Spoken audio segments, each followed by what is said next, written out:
இராமாயண காலத்தோடு தொடர்புடைய அருள்மிகு நித்திய கல்யாணி உடனுறை வில்வநாதர் திருக்கோவில் பற்றி நாம் இப்போது காண்போம். மூலவர் வில்வநாதர், தாயார் நித்திய கல்யாணி, தலவிருட்சம் வில்வமரம், தீர்த்தம் ராமநதி, ஊர் கடையம், தென்காசி மாவட்டம், தமிழ்நாடு மாநிலம். ஆலயம் திறந்திருக்கும் நேரம் காலை 6 மணி முதல் 12 மணி வரை, மாலை 5 மணி முதல் இரவு 8 மணி வரை திறந்திருக்கும். இது ஒரு சிவ ஆலயமாயினும் இராமாயணத்தோடு தொடர்புடைய சிற்பங்கள் பல இங்கு உள்ளன. ஒரு முறை தசரதர் காட்டில் வேட்டையாடி கொண்டிருந்தார். அப்போது சிரவணன் என்ற சிறுவன் கண்ணிழந்த தன் பெற்றோருக்காக காட்டில் உள்ள ஒரு சுனையில் தண்ணீர் எடுக்க வந்தான். சுனையில் தண்ணீர் சத்தம் கேட்ட தசரதர் ஏதோ மிருகம்தான் என்று எண்ணி தண்ணீர் குடிக்கிறது என தவறாக நினைத்து ஒரு அம்பை அந்த திசையை நோக்கி எய்தார். அது சிரவணன் மீது பட்டு அவன் இறந்தான். அவனது பெற்றோரிடம் மன்னிப்பு கேட்ட தசரதர், எங்களைப் போலவே நீயும் புத்திர சுகத்தால் இறப்பாய் என்று சாபமிட்டு மடிந்தனர். தசரதர் வில்வவனநாதரை வணங்கி தன் பாவத்துக்கு மன்னிப்பு கேட்டார். இந்த சம்பவமே இங்குள்ள வனத்தில் நிகழ்ந்ததாக தல வரலாறு கூறுகிறது. இதை நிரூபிக்கும் வகையில் இந்த பகுதியில் உள்ள குகை ஒன்றில் ஒரு சுனை ஒன்று இருக்கிறது. இப்போது கூட கோயில் இருக்கும் இடம் அமைதியாக வனமாக உள்ளது. இந்த கோயில் கதவில் சிரவணன் கொல்லப்பட்ட சம்பவம் சிற்பமாக வடிக்கப்பட்டு உள்ளது. பிரார்த்தனை. அம்பாளின் 15 கலைகள் அடங்கிய பீடத்தில் நெய்விளக்கேற்றி நியாயமான கோரிக்கைகள் எது வைத்தாலும் நிறைவேறுகிறது. குறிப்பாக பொதுநலன் கருதி வைக்கப்படும் கோரிக்கைகள் நிறைவேறுகின்றன. பிரார்த்தனைகள் நிறைவேறியவுடன் நேர்த்திக்கடனாக சுவாமிக்கும் அம்மானுக்கும் அபிஷேகம் செய்து புது வஸ்திரம் சாற்றி அர்ச்சனை செய்யப்படுகிறது. இந்த தலப்பெருமை என்னவென்றால், பாரதியார் பாடிய பூமியாகும். பாட்டுக்கொரு புலவரான பாரதியார் இந்த ஊரின் மருமகன் ஆவார். இங்கு வசித்த செல்லம்மாளை அவர் திருமணம் செய்தார். இந்த ஊரில் தன் வாழ்நாளில் சில வருடங்கள் அவர் தங்கியிருந்தார். அப்போது வில்வநாதசாமி கோயிலுக்கு வந்து வில்வவனநாதர் மற்றும் நித்திய கல்யாணி அம்பாள் மீது பல பாடல்கள் பாடியுள்ளார். அவர் எழுதிய நவராத்திரி பாடலில் உஜ்ஜயினி நித்திய கல்யாணி ஓம் சக்தி ஓம் சக்தி ஓம் சக்தி என்று பாடினார். சங்கரன் தேவி, சரஸ்வதி மாதா, மகேஸ்வரன் தோழி, மகாலட்சுமி, உத்தமை தேவி என்று அவர் நித்திய கல்யாணி அம்மனை வர்ணித்துள்ளார். கோயில் முன்பு உள்ள தட்டப்பாறையில் அமர்ந்துதான் காணி நில வேண்டும் பராசக்தி காணி நில வேண்டும் என்று புகழ்பெற்ற பாடலை அவர் எழுதினார்.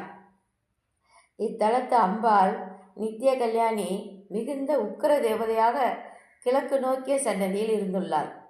இவளுக்கு பூஜை செய்வதென்றால் சற்றும் விதிமுறைகள் தவறாமல் செய்ய வேண்டியிருந்தது. இதில் சிறு கோளாறு ஏற்பட்டாலும் பூஜைக்கு சென்ற அர்ச்சகர்கள் இறந்து விடுவார்கள். இதனால் கோயில் பக்கமே யாரும் செல்ல அஞ்சினர். இந்த ஊரில் வசித்த தேவதாசியான நாட்டியமங்கை ஒருத்தி அந்த அம்பாள் மீது மிகுந்த பக்தி கொண்டவள். தவறான தொழில் செய்து வந்தாலும் அதில் கிடைக்கும் பணம் முழுவதையும் அம்பாளுக்காகவே செலவிடுவாள். அவள் அர்ச்சகர் ஒருவரிடம் மாலை ஒன்று கொடுத்து அனுப்பினாள். அந்த மாலையுடன் சென்ற அவர் அம்பாள் உக்கிர நிலையில் இருந்தால் பூஜை செய்ய இயலாது என திரும்பிவிட்டார்.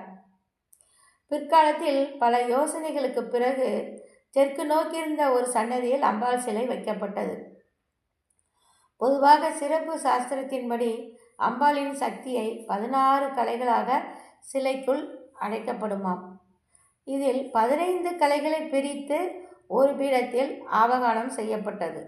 இந்த பீடத்தை தரணி பீடம் என்கிறார்கள். ஒரு கலையுடன் சாந்த தேவியாக அம்பாளுக்கு பூஜைகள் துவங்கின.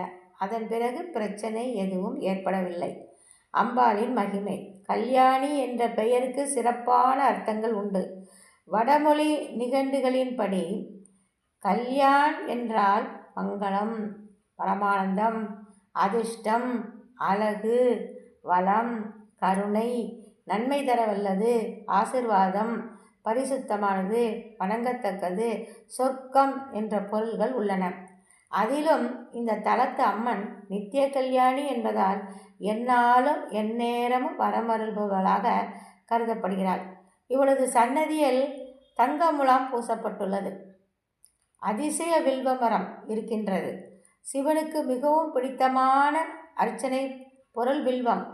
அந்த வில்வத்தின் பெயரையே சுவாமிக்கு இங்கு தனக்கு சூட்டி கொண்டுள்ளார். பிரம்மதேவருக்கு சிவபெருமான் ஒரு வில்வ பழத்தை கொடுத்தார்.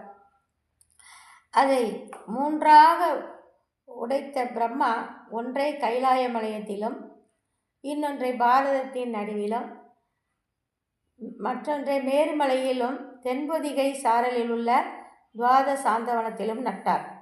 இந்த துவாத சாந்தவன பகுதியில்தான் வில்வநாதர் கோயில் உள்ளது. தேவர்கள் நீர் பாய்ச்சி இந்த மரத்தை வளர்த்தனர். தற்போது கோயிலுக்குள் உள்ள வில்வ மரத்தில் எப்போதாவது தான் காய் காய்க்கும். இதை எடுத்து உடைத்தால் உள்ளே சிவலிங்க பானம் இருக்கும் என்பது குறிப்பிடத்தக்கது. பக்தர்கள் சிலருக்கு இந்த காய் கிடைத்துள்ளது. அவற்றை அவர்கள் பொக்கிஷமாக பாதுகாத்து வருகின்றனர். தல வரலாறு என்னவென்றால், காபிலோ புராணத்தில் இந்த ஸ்தலத்தின் வரலாறு சொல்லப்பட்டுள்ளது. தேவர்களுக்கும் கம்பாசுரன் என்பவனுக்கும் நிகழ்ந்த யுத்தத்தின் போது தேவேந்திரனுக்கு உதவியாக அயோத்தியை ஆண்ட தசரத மகாராஜா சென்றார். அசுரர்கள் பலரை கொன்றார். இதனால் தனக்கு தோஷம் ஏற்பட்டிருக்கலாம் என கருதி அவர் தென்னகத்துக்கு வந்து அகத்தியரால் உருவாக்கப்பட்ட தத்துவசாரா நதியில் நீராடி தோஷம் நீங்க பெற்றார்.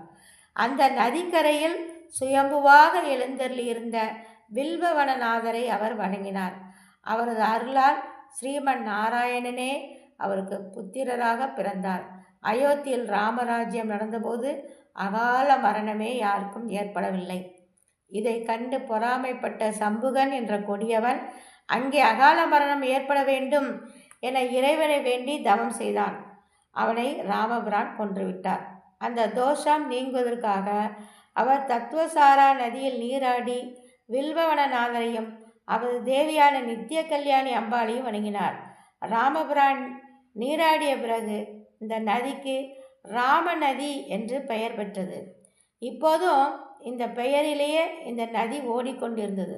பவித்திரமான இந்த நதி செல்லும் இடங்கள் 20 ஆண்டுகளுக்கு முன்வரை கூட மணல் வழியாக காட்சியளித்தன. இப்போது புதர் மண்டி கிடக்கிறது. இந்த நதியின் வரலாற்று முக்கியத்துவம் கருதி இதை பாதுகாக்க வேண்டியது அரசின் கடமையாகும். பிடித்திருந்தால் லைக் பண்ணுங்கள், ஷேர் பண்ணுங்கள், சப்ஸ்கிரைப் பண்ணுங்கள். வாழ்க வளமுடன்.